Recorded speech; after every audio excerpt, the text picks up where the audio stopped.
Hi everyone, welcome to back Sadguru rankers. This is Mahi and दोस्तों, आज हम चलते हैं क्लास 10th का जो हमारी फिजिक्स की जो सिलेबस है 2024-2025 में जो स्टूडेंट पेपर्स देने वाले हैं उनके लिए हमने प्रीवियस ईयर वीडियो में बात किया था क्लास 12 के सिलेबस के बारे में। आज मैं आपको बात करूंगा क्लास 12 के फिजिक्स के सिलेबस के बारे में। नेक्स्ट वीडियो हमारा रहेगा क्लास 11 के फिजिक्स के बारे में। उसके बाद हमारे पास क्या रहेगा, क्लास 9 के फिजिक्स के बारे में। पहले हम एक एक करके सिलेबस के बारे में जानकारी लेंगे, देन उसके बाद हम क्या करेंगे, हर एक का टॉपिक, हर एक चैप्टर का एक एक टॉपिक वाइज हम पढ़ेंगे, ठीक है। क्योंकि जो स्टूडेंट चाहते हैं अपना प्रिपरेशन एक बेहतर लेवल में, जो स्टूडेंट अभी तक क्या बहुत सारी फिजिक्स में बहुत सारी प्रॉब्लम फेस कर रहे हैं, उनका सॉल्यूशन आ चुका है। क्योंकि सदगुरु रैंकर्स जो चैनल है वो आपके लिए बेहतर साबित होने वाला है। तो चलते हैं, बिना समय बर्बाद करते स्टार्ट करते हैं।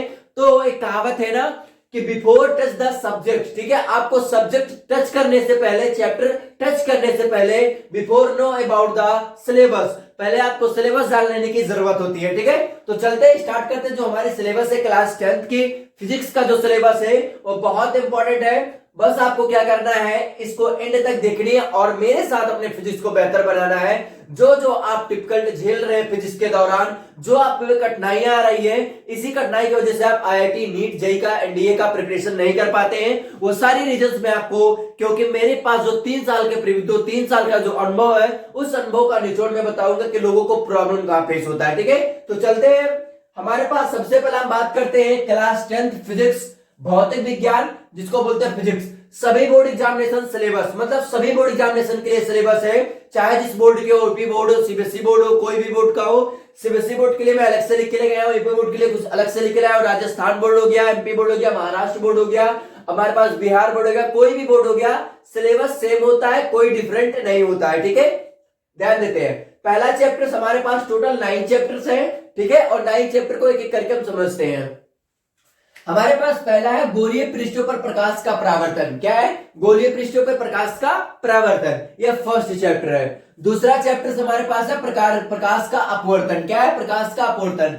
नेक्स्ट चैप्टर हमारा लेंस। क्या है बेटा? लेंस। उसके बाद अगेन हमारा चैप्टर से मानव तथा रंग बिरंगा संसार, मानव नेत्र तथा रंग बिरंगा संसार। उसके बाद हमारे पास पांचवा देखते हैं प्रिज्म तथा वर्ण विक्षेपण। क्या है? प्रिज्म तथा वर्ण विक्षेपण, ये हमारे पास आगे मूव ऑन करते हैं। छठवां हमारे पास है विद्युत धारा, जो आप क्लास 12th में भी पढ़ेंगे। उसके बाद हमारे पास है विद्युत धारा का तापीय प्रभाव, जो भी आप क्लास 12th में पढ़ेंगे। विद्युत धारा का चुंबकीय प्रभाव, जो आप क्लास 12th में पढ़ेंगे। यहाँ पे एक ब्रीफ इंट्रोडक्शन होगा इसका, बस इसका एक इंट्रोडक्शन होगा। क्लास 10th में एक छोटे लेवल में पढ़ोगे, लेकिन क्लास 12th में एक हाई लेवल में पढ़ोगे, ठीक है। उसके बाद विद्युत चुंबकीय प्रेरण, ये रहा आपका जितने भी हिंदी माध्यम के जितने भी स्टूडेंट है उनके लिए। जो हमारे पास सीबीएसई बोर्ड के जितने स्टूडेंट होते हैं, इंग्लिश मीडियम के जो स्टूडेंट होते हैं, उनके लिए मैं सिलेबस एक बार डिस्कस कर लेता हूं। यहाँ पे हमारे पास सबसे पहला आता है reflections of light and sphericals on spherical surface, ठीक है। तो यहाँ पे आपको क्या करना है, कहते हैं ना कि अगर आप कॉम्पिटिटिव एग्जाम की तैयारी करना चाहते हैं तो बाइलिंगुअल पढ़ना सीखिए, ठीक है। तो बाइलिंगुअल आपको पढ़ना बहुत जरूरी है, ठीक है। तो गोलीय पृष्ठों पर प्रकाश का परावर्तन, रिफ्लेक्शंस ऑफ लाइट और स्फेरिकल सरफेस, ओके। उसके बाद आता है प्रकाश का अपवर्तन, जिसको बोलते हैं रिफ्लेक्शंस ऑफ लाइट। उसके बाद हमारे पास लेंस आता है, तो लेंस को लेंस ही बोलते हैं। मानव नेत्र तथा रंग बिरंगा संसार, human I and colourful world, ठीक है। उसके बाद प्रिज्म तथा वर्ण विक्षेपण, प्रिज्म एंड डिस्पर्शन हो गया। उसके बाद विद्युत धारा, जिसको बोलते हैं इलेक्ट्रिक करंट, विद्युत धारा का तापीय प्रभाव, heating effect of electric current. उसके बाद विद्युत धारा का चुंबकीय प्रभाव, magnetic effect of the electric current, विद्युत चुंबकीय प्रेरण, इलेक्ट्रोमैग्नेटिक इंडक्शन। यह रही आपकी क्लास 10th की सिलेबस फिजिक्स का है, जो फिजिक्स में आपको पढ़ना है। जो स्टूडेंट चाहते हैं 70 आउट ऑफ 70 स्कोर करना अपने बोर्ड एग्जाम में, तो आपको एंड तक बनना है, क्योंकि सारी चीजें आपको बेसिक लेवल से बताई जाएंगी। जितनी चीज बताया गया है, बहुत सारे लोग प्रॉब्लम फेस करते हैं। पहला हमारे पास प्रॉब्लम फेस करते हैं न्यूमेरिकल का। किसका करते हैं?